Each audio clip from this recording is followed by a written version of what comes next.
Jakarta hari ini menggelar rapat kerja daerah. Ketua DPP PDIP Jarod Saiful Hidayat yang hadir menegaskan masih fokus kerja sebagai Wakil Gubernur DKI Jakarta.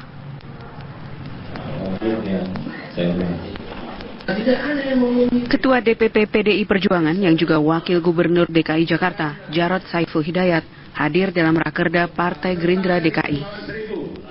Selain Jarod, perwakilan dari Partai Hanura juga datang, yaitu Muhammad Ongen Sangaji. Saat ini Gerindra telah memutuskan 3 nama bakal calon gubernur DKI setelah melakukan seleksi.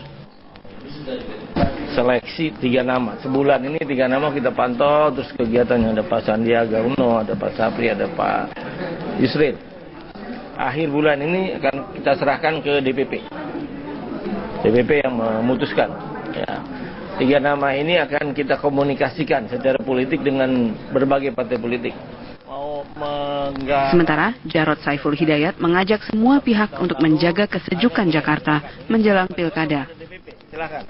Marilah kita jagalah ya keamanan, ya kesejukan Jakarta ya. Itu masih lama. Masih bulan Februari 2017 gitu ya. Jadi lebih baik kita fokus kerja. Kalau sebagai wakil gubernur, saya tetap fokus untuk bekerja. Dan saya belum menjadi bakal calon. Saya belum menjadi calon. Ya. Karena partai kami juga masih belum memutuskan itu. Jadi itu kerja saya. Menurut Jarod, ia tidak hanya datang ke acara Rakerda Gerindra, tetapi juga memenuhi undangan partai-partai lain.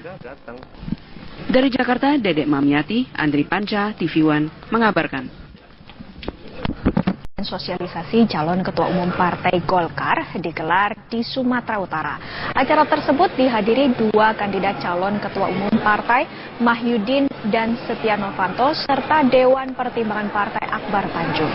Kampanye dan sosialisasi yang dilakukan 2 pasangan calon ini mendapat sambutan meriah dari masa pendukung 2 calon ketua umum Partai Golkar. Dalam sosialisasi tersebut, sejumlah kandidat memaparkan visi-misi jika nanti menjadi ketua umum partai. Dalam pemaparan visi-misi tersebut, Setia Novanto berjanji jika terpilih nanti dirinya akan membesarkan dan memperkuat partai berlambang beringin tersebut mulai dari tingkat kabupaten kota. Tak hanya itu, Setia Novanto juga melakukan transformasi pada partai berlambang beringin ini untuk menjadi partai modern yang kuat dan solid serta mengembalikan kejayaan Partai Golkar. Betul-betul niat untuk bisa membesarkan Partai Golkar. Untuk itu saya akan memperkuat adanya tingkat 1 dan tingkat 2. Bekerja sama dengan pihak pemerintah untuk mendukung adanya Presiden Joko Widodo dan juga segala. Dan yang ketiga adalah kita akan melakukan transformasi partai modern yang kuat, yang solid, dan mengarahkan untuk itu untuk bisa merebut kejayaan Partai Golkar. Sementara itu, Partai Gerindra kios pedagang pasar tradisional Tafib di Binjai, Sumatera Utara, ludes terbakar. Kebakaran membuat panik pemilik kios dagangan yang dekat dengan lokasi kebakaran. Kebakaran terjadi di pasar tradisional Tafib, Kota Binjai, Sumatera Utara. Api bermula dari salah satu kios yang berada di lantai 2 yang kemudian terus menjalar ke kios pedagang lainnya. Sedikitnya 5 unit mobil pemadam kebakaran dari Pemkot Binjai silih berganti berusaha memadamkan api. Namun karena api yang begitu cepat menyebar, membuat petugas pemadam kebakaran kesulitan memadamkan api. Selain itu, banyaknya bahan yang mudah terbakar menyebabkan api sulit untuk dijinakkan. Ramainya warga yang melihat kebakaran membuat petugas pemadam kesulitan masuk dan keluar lokasi pasar tradisional tersebut. Gimana bang? Ratusan banyak. Ya, terhitung lagi. Tapi lantai 2 aja nih bang ya? Lantai 2 aja. Lantai 2 ya? Lantai 2. Sumbernya belum tahu ya bang dari mana? Belum tahu. Oh di atas jualan apa tuh bang? Baju. Baju? Sandal lah. Sementara itu, kebakaran menimbulkan kepanikan bagi para pemilik kios dagangan yang dekat dengan lokasi kebakaran. Para pedagang pun sibuk mengangkat barang dagangan mereka.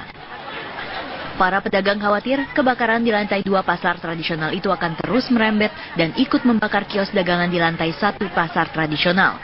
Sementara petugas kepolisian menghalau warga agar menjauhi lokasi yang terbakar. Aparat juga menjaga sejumlah pintu masuk ke lokasi pasar agar petugas pemadam kebakaran tidak kesulitan memadamkan api. Dari Binjai, Sumatera Utara, Taufik Hidayat, TV One mengabarkan. Sebuah rumah yang dijadikan gudang penampungan minyak ilegal di Kota Baru, Kota Jambi, terbakar. Diduga api berasal dari kendaraan tangki yang akan memindahkan bahan bakar minyak jenis solar ke dalam bak penampungan. Sejumlah warga yang menyaksikan kejadian mengatakan sempat terdengar bunyi ledakan beberapa kali dari dalam rumah tersebut. Api tiba-tiba membesar dan menghanguskan seisi rumah. Hembusan angin kencang membuat api dengan cepat menjalar. 5 rumah ikut hangus terbakar. Selain membakar 5 rumah, 3 truk yang berada di halaman rumah juga ludes dilalap si jago merah. Api baru bisa dikuasai setelah tim pemadam menurunkan 7 unit pemadam kebakaran. Sejumlah saksi kini dimintai keterangan oleh pihak kepolisian.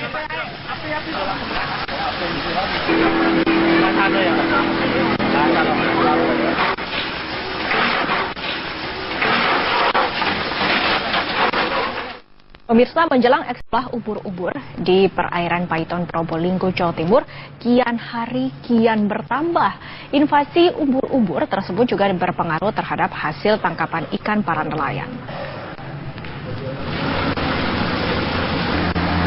Hingga hari ini ubur-ubur masih memenuhi perairan di dermaga Paiton, Probolinggo, Jawa Timur. Meski tidak mengganggu secara langsung, namun keberadaan ubur-ubur ini membuat nelayan terkena imbasnya. Keberadaan ubur-ubur dalam jumlah banyak membuat ikan-ikan menjauh. Sejumlah pemancing yang biasanya mencari ikan di pelabuhan kini nyaris tak mendapatkan hasil. Begitu pula dengan para nelayan. Untuk mendapatkan ikan, mereka harus berlayar lebih jauh ke tengah. Dinas Perikanan dan Kelautan Probolinggo menyatakan sudah meminta Kementerian Perikanan dan Kelautan untuk meneliti invasi ubur-ubur ini. Namun hingga kini belum ada tindak lanjut dari Kementerian Perikanan dan Kelautan. Untuk sementara waktu, Pemda setempat hanya mengeluarkan imbauan bagi para nelayan. Di ubur-ubur ini yang mengganggu, itu yang kita sosialisasi kepada masyarakat. Misalnya hati-hati kepada para pemancing. Itu ada ubur-ubur yang memang berbahaya, beracun, dan lain-lain. Kemudian bagi nelayan, kita sudah sampaikan kepada para nelayan, hindari atau menjauh untuk daerah menangkap ikan yang memang banyak ubur-uburnya. Karena ikan pun juga menghindar, itu nelayan sudah paham kok. Nelayan mengatakan bahwa jumlah ubur-ubur terus bertambah dari waktu ke waktu. Mereka menduga invasi ubur-ubur dipicu banyaknya plankton di perairan Paiton. Suhu perairan yang lebih hangat juga diyakini menjadi penyebabnya. Dari Probolinggo, Jawa Timur, Syahwan Kamahina, TV One mengabarkan. Jakarta Barat tergenang setelah hujan deras mengguyur kawasan itu sore tadi. Sejumlah kendaraan mogok karena memaksakan menerobos genangan tersebut. Air menggenangi jalan protokol di bagian barat Jakarta sore tadi. Ruas yang terendam air berketinggian sepanjang 200 meter. Pengendara terpaksa melintas perlahan di sebelah kanan. Akibatnya terjadi kemacetan cukup panjang. Sementara sejumlah pengendara motor terpaksa mendorong kendaraannya yang mogok usai melewati genangan. Menurut warga sekitar, air tergenang karena sistem drainase di Jalan Es Parman tidak berfungsi dengan baik atau akibat tersumbat sampah. Sehingga ketika hujan deras turun, selokan tak sanggup menampung air.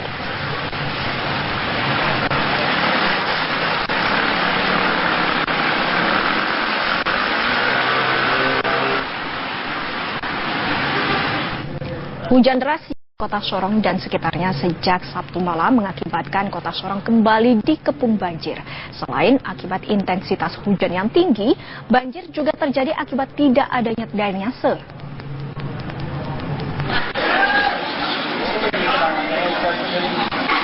Hujan deras yang mengguyur Kota Sorong dan sekitarnya sejak Sabtu malam mengakibatkan Kota Sorong kembali dikepung banjir. Banjir terparah terjadi di Jalan Sungai Maruni, kilometer 10, Kota Sorong, Papua Barat. Aktivitas ekonomi warga terpaksa tutup karena ruko, toko, dan pasar terendam banjir. Banjir juga merendam permukiman warga. Menurut warga, banjir ini merupakan yang paling parah dalam 5 tahun terakhir. Sekitar beberapa hari yang lalu, tetapi intensitas tinggi itu tadi malam Pak sekitar jam 11 hingga sampai pagi ini dan mengakibatkan banjir yang sangat parah ini. Jadi selama ini tidak separah ini. Banjir di Kota Sorong disebabkan intensitas hujan yang tinggi dan tidak adanya drainase yang memadai.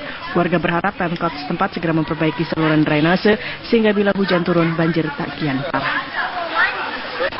Dari Sorong, Papua Barat, Hanafi Tianlean, TV One mengabarkan. Banjir begini kok. 27 tim pasukan khusus dari 12 negara mengikuti kompetisi prajurit internasional di Yordania. Kabarnya akan kami hadirkan usai